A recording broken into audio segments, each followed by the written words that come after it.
What is going on, everybody, and welcome back to the channel. This is Orioles Today, and as always, I am Sean Ferguson. Thank you guys so much for starting off the month of December 2025 with me here on the channel. If you're a fan of this episode, please throw a partridge in a pear tree at the like button. And if you're a fan of this content, please subscribe. Get yourself daily notifications for all of these daily video drops covering all things the Baltimore Orioles. And we're going to start the week off talking a little bit more about what the Orioles could be looking at as they went ahead and acquired Ryan Helsley, which we talked about on the last episode, and didn't get too much pushback on him. I'm sure that more will come as more and more comments roll in. I've seen it on other fan pages and on X about kind of back and forth. Those fans not happy at all or are okay with the signing, just kind of how he finished last year with the Mets and how much money the Orioles gave him. I still think it's a good deal. Yes, there were other top-end closers out there, but I think Ryan Helsley is a very good pickup, and for $28 million and an option after year one, and I'm pretty sure that's going to be around $14 million this year, again with an opt-out after year one, I think you're going to be just fine with that signing. So the Orioles addressed needing a new closing pitcher with Felix Bautista still injured. They went ahead and did that, and everyone is still saying the obvious. They still need to go out and get about two more starting pitchers. And I've been covering on this page, or on this channel rather, pitchers that the Orioles could be going after via free agency, via trades, and there are a couple guys that were Baltimore Orioles just a year ago that the Orioles, as of right now, have not shown interest in bringing back. Tomoyuki Sugano is one. I do not believe he is going to return as an Oriole. He was already mid-30s by the time the Orioles brought him in last year from Japan. He was a decent back-end starter, but with the route that the Orioles are going right now, a very win-now mentality, I don't see them bringing him back. But one guy that was with the Orioles last year that I could see a possible reunion with, and that is Zach Efflin. Efflin, again, was traded in division from the Tampa Bay Rays back in 2023, and he had a pretty good Orioles second half with the Orioles that season, and then big hopes for him in the Orioles rotation for 2024, which was very, very injury-plagued, and he just joined the club on that. So many people that the Orioles were ready to rely on for the 2024 season were hurt, and he was one of them. He missed a good chunk of the season, and he did, when he came over from Tampa Bay in that trade back in for the 2023, or rather the 2024 season, he had 9 appearances, had 5 wins, 2 losses with a 2.60 ERA, and then last year in 2025, in 14 games, he was nowhere near where he had been just a year prior, 6-5 with a 5.93 ERA. But again, injuries really, really plagued him. And fixing what I said, the Orioles acquired him in the 2024 season. If I said 23, I meant the Orioles acquired him in the 2024 season. And then he pitched, he was with us all year last year in 2025. Everything is starting to just mush together for me. I can't believe we are already getting ready to start 2026. It's blowing my mind. But we acquired him in the middle of 2024 from Tampa Bay, and he pitched all of last season of 25 with the Orioles. So he's only 31 years old, and he's been, I mean, when he came in via the trade deadline from Tampa Bay, I was not the only one that was so pumped that the Orioles were able to go out and get him. He wasn't a guy that lit the world on fire, but he was a guy that we were able to put in that starting rotation and rely on in that around that middle of the rotation. And injuries happened before he got hurt, kind of put him more towards the front end. And the way that he finished the 2024 season, you were okay with that. And he's a guy with a career 4.28 ERA. He's 68 and 67. So again, I'm not saying go out and get him as one of the top 2 starters, but possibly a reunion with him, maybe to the middle of the back end of that rotation. I still believe, and I've said it quite a few times, I still really believe the Orioles are going to go out via free agency and get a starting pitcher, and then via the trade get another And we're going to talk a little bit more in this episode about the back end of that rotation as well. And Efflin could definitely fit in. But from all the guys that I've been seeing currently in the free agent market and the big names that are being talked about, no one's talking about Efflin. He's not going to be one of those guys that's going to get a massive contract wherever he goes. But he is a guy that the Orioles are familiar with. And from the pitchers that were with the Orioles just a season ago, he's probably the only one that I would not mind coming back in this, hey, we have to win now, or it's time to win now season. So that's something to keep an eye on. And another guy that we have mentioned on this channel and on quite a few episodes, and that is Michael King. And we'll get into your guys' comments like I do every single Monday. I like to get into the comments from the week before, kind of hear from you guys and answer any questions you guys might have, or just react to some of your comments. And Michael King does come up a little bit. But a lot of teams out there, a lot of fan bases are hopeful that their team brings on Michael King, and many Orioles fans are one of them. He went with a 3.44 ERA and a 5-3 record and an injury-plagued season last year. And I feel like a lot of these guys, we're talking about these top-tier guys, were dealing with a lot of injuries last year, and he was one of them. But I still believe that if the Orioles are not looking at him right now, they should be, because you already lost out on Dylan Cease. We'll see what happens with Framber Valdez. I already touched on Zach Gallen just yesterday's episode. But Michael King, guys. Michael King is a guy I would love to have with the Orioles, despite the injuries from last year. I think that he would be a great front-end addition to go with Trevor Rogers. And Trevor Rogers and Kyle Bradish, and then we'll see who we can bring into the back end. But if that is the one guy that the Orioles go after in free agency, I will totally be fine with that. And then we'll see how many they have. But again, that's just my prediction. The Orioles are going to go free agency for a starting pitcher and trade for a starting pitcher. And I think that, honestly, if you don't go after a guy like a Zach Gallen and take a chance on him, you need to be looking at Michael King. There's guys out there they do not need to mess around with, and there's others. It's kind of a group, again, from what we've heard from the owner and what we've heard from Elias. They want to win now. They have a great core there in their bats, and they need to add some veteran pitching there. And Michael King is one of those guys in that group. And I'm hopeful they don't go too far outside of that group, and all the reports, rumors that are coming out are true, and he is one of those guys that the Orioles are looking at. And I mentioned it just a minute ago, but yes, the Orioles do need a couple of front-end starting pitchers. Will they look to add onto the back end there, as you still have Dean Kramer, you still have Tyler Wells, Cade Povich is still there, but is that something where the O's will still consider looking for a guy to kind of improve the back end of that rotation? And I've always been a Dean Kramer fan, and Tyler Wells is another guy that dealt with a good bit of injuries last season. So I could totally see the Orioles organization going for a back end starter. Hopefully they still go after a couple front end, but also potentially adding one back-end starter as well. And a couple guys that I've seen float around there, Tyler Mahle is one of them.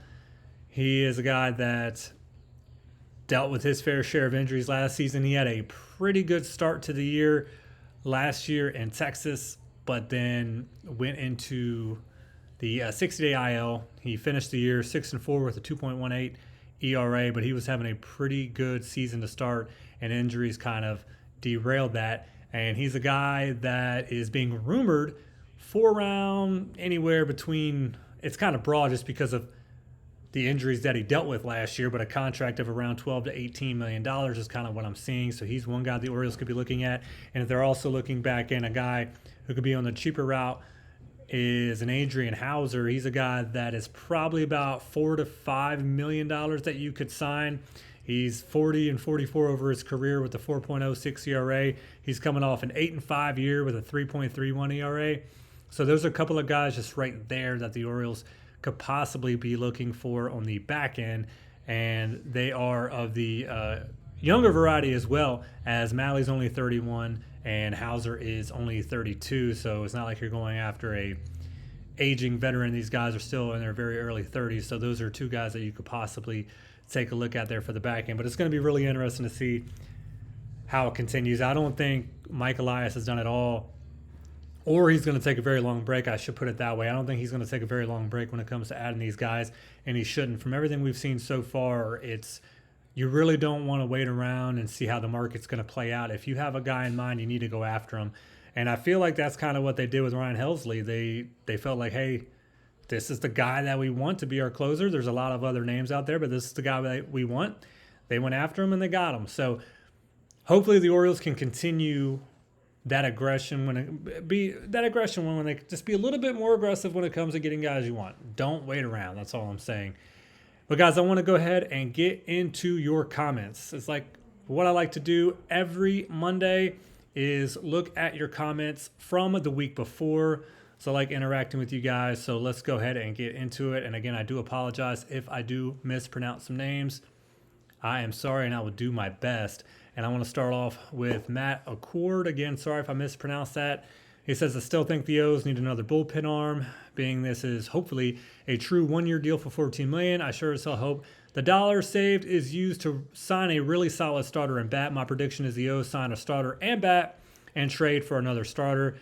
This team is making my hair gray. I am totally on board with that, and that's something I've been saying too. I think they're going to sign a starter and they're going to trade for a starter. I just think that's how it's going to go. They've shown their willingness to make trades, and I think that's going to happen that way. And for a bat, yes, we've talked about Pete Alonso. We've talked about Kyle Schwarber. They've already added the likes of a Taylor Ward via a trade, and I've also talked about possibly getting a Harrison Bader. So we'll see now that Ward's out there in the outfield. If they go for Bader, they might diminish those chances, so we'll see. Let's go to Troy Graves. Zach Gallen wouldn't be a bad take-a-chance type player that would improve the rotation, but if they take a chance on a player named Zach, I'd rather see them try re-signing Efflin on a prove-it-this-year type of deal loaded with incentives and an option year. That would free up a little money to really go after a better pitcher than Efflin or Gallen, build up pitching depth. Not sure if the O's desire to bring in either Suarez brother. I know we talked about both Suarez brothers on this channel, Ryan and Robert, Ranger and Robert. We'll see if the Orioles do. I know a lot of teams are going to be after both of those guys, so it's one of those, are the Orioles going to be able to outbid? But that's why I said they need to be really aggressive and going after guys that they want. And like we just talked about with Zach Eflin, yeah, I'm for it. I am okay. I know a lot of people aren't, but I would be okay with Zach Eflin coming back on a one-year deal. And I think he's a guy that you could put more towards the middle to back end of that rotation, and he will be a guy that you can rely on and trust. So I would be okay with that. But again, I'd be okay with Gallen too. Of course, Gallen will cost a lot more money, but I think you'd be getting a better talent there. But I'm okay with either Zach. This one is from Odie and the Country Band. Nothing huge is brewing in Baltimore unless we sign at least two 15-game winning under 3.5 ERA proven winning pitchers, but Elias doesn't have what it takes. He definitely hasn't shown the willingness to do that in the years past, but that was under the previous ownership, now just second year under the new ownership, and he's definitely been more aggressive. He's been the most aggressive now than he has in his 7-year reign with the Orioles by far. So this would be the year that I would see them go out and actually spend money. We'll see if it actually happens or not, to go get like bigger guys like we were just talking about. I know spending $210 million on a starter like Dylan Cease, it's crazy, and it would just be mind-boggling to see the Orioles do that just because what we're used to. But we'll see. I'm with you a little bit there. I'll believe it when I see it when it comes with Elias, and hopefully I will see it because I would love to believe it. And this one is from Mateos. Again, I try to add, you have a lot of comments every week, and I'm pretty sure I'm pronouncing this wrong, so I am so sorry. But Mateos, Gallen is not worth the cost. Pay King. I don't know. I really think that Zach Gallen is going to be decent wherever he goes, and I think he would be worth the money. I honestly do. But I also would love to see them pay Michael King. I'd be okay with either guy, so I'm not opposed to either guy there. Sebastian Shaw, I'm just being realistic. While I hope Mike Elias signs Framber Valdez, I would be okay if he signs someone like Lucas Giolito and maybe traded for Joe Ryan or Pablo Lopez. If we have to trade Mountcastle to get one, as business, not personal. Let's go O's. I'm absolutely on board with you. What you just said there is a lot of what I've covered in this channel so far. And I've talked about, would love to get Framber Valdez. There's rumors and reports out there right now that the New York Mets have the upper hand on everybody else, but those are just rumors and reports. Nothing is official, so anything could happen. And I've also touched on Giolito as well. I would be okay with him signing, and I would be okay with Joe Ryan or Pablo Lopez coming over via trade. I've said all that on this channel so far, and I agree with everything you just said right there, as well as Ryan Mountcastle. I love Mountie, but if they have to add him to bundle up in a trade to go get a starting pitcher, I'll be 100% okay with that, because I do believe they will go out, and I think that is still part of their bigger plan, and it's going to be a very long offseason, so they have a lot of time to get that done, but I do think Mountcastle is going to be part of that plan, and you're going to see him go, whether it's for a pitcher or a first baseman. We'll see what they do. I see him more being bundled up in a trade for a starting pitcher to free up needing another first baseman / DH and then going out and signing one, so I could see that. This one is from LJ's. Bringing O'Hearn back would be a steal compared to those other first basemen. Please forget that there are going to need to be extensions soon to keep the young core together. Sign O'Hearn, trade for a starter, sign another, and sign one more solid bullpen arm. Done. Great offseason. Yeah, and Ryan O'Hearn, I know there's others in here we'll get to that are not a fan of Ryan O'Hearn coming back, but he's still only 32 years old. He doesn't carry that power bat like those other guys I talked about, like a Schwarber or an Alonso, and he is going to be a much cheaper option. And I have a comment in here about that, but I continue to bring up being a cheaper option of money just because, like I just said, I'll believe it when I see it. The Orioles, even with new ownership, and we'll see how much more they spend, 2 years in a row of multi-year deals to free agents, that's a start for sure. But to spend that big-time money that other teams like the Blue Jays and Red Sox and Yankees and Dodgers have spent, it's not something we have seen from the Orioles in a long time. So it's hard for me to see them go out signing one of those guys. So realistically, it would not surprise me at all to see Ryan O'Hearn come back. But again, yes, trade for a starter, sign another one. That's what I keep saying. I do believe that the Orioles are going to do. This one from Dean Citrone. I would like to see Alonso with us. If we get the bats back to normal, having a moderate to good closer is going to be less of a deal. Of course, having starters that don't get out of the third inning makes any attempt at increasing offensive production useless. Yeah, 100%. So that's why it makes the most sense to spend the money. If it's a win now season, like they say, and they want to have that bounce back year and go after it and actually win when they make it to the postseason, you need guys that can get you into the 6th inning, 7th inning, and having, three of those guys, again, Trevor Rogers, he proved last year was a great bounce back year for him, and he's going to be someone, if he can replicate that, be someone we can lean on. You get two more guys that are moderately close to what he was able to produce last season. Yeah, having that back-end closer isn't as big of a deal, but you're going to want a guy that's going to be able to shut the door when you need it. So I'm glad we got Helsley. A few more here. Another one from Matheos. Bringing O'Hearn back would be stupid and not improve the team very much. Bregman is the logical choice. Move Westy back to second and use Holiday as top trading piece for Skeens. There's just no way I see them getting rid of Jackson Holiday anywhere in the near future. And I just don't see Skeens being traded. And I don't see the Orioles, like I said, with Adley Rutschman. I don't think Jackson Holiday will be another trade piece either.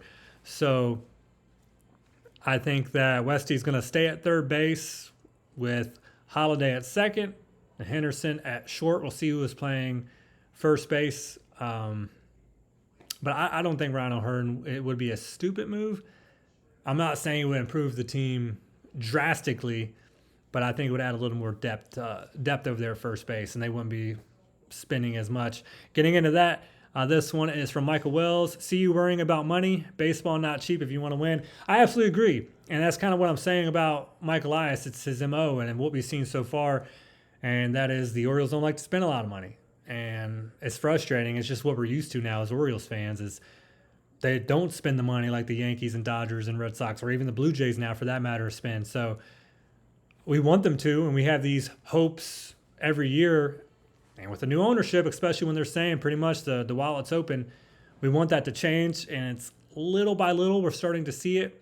And I don't want to worry about money. I'm just being realistic about it. I want them to just be able to go out and get everybody. And I think they can. It's just doing it is that first step. So I don't want to worry about money. So I'm with you. And last one here, this one again from Sebastian Shaw. What exactly has Mike Elias done? Sure, he's gotten talent through the draft, but that still has not translated to anything yet. We're set up to win now. We have the green light to spend the money on pitching finally, so let's go out and sign a front-end starter and maybe another solid back-end guy, and let's go. I'm tired of watching him go dumpster diving at 5 and below looking for bargains. If we have to give up a pick, who cares? I mean, I couldn't said it better myself. Yes, let's get a front-end guy, another front-end guy, and another back-end guy, just kind of what we talked about in this episode, for sure. I mean, you want to improve that rotation, that's the way you're going to need to do it. And yeah, stop dumpster diving at 5 and below. That's great. I love that. It's really well put. No more Charlie Morton. Go out and get guys that you're going to have to spend money on because they're going to make a difference throughout the entire year. So guys, thank you so much for tuning in to this latest episode. It went a little over this one as I wanted to get into a lot of your comments, but I really, really do appreciate you guys tuning in. And if you were a fan of this episode, please throw a partridge and a pear tree at the like button. And if you're a fan of this content, please subscribe. Get yourself daily notifications for all of these daily video drops covering all things the Baltimore Orioles. And again, guys, this is Orioles Today. I'm Sean Ferguson, and let's go O's.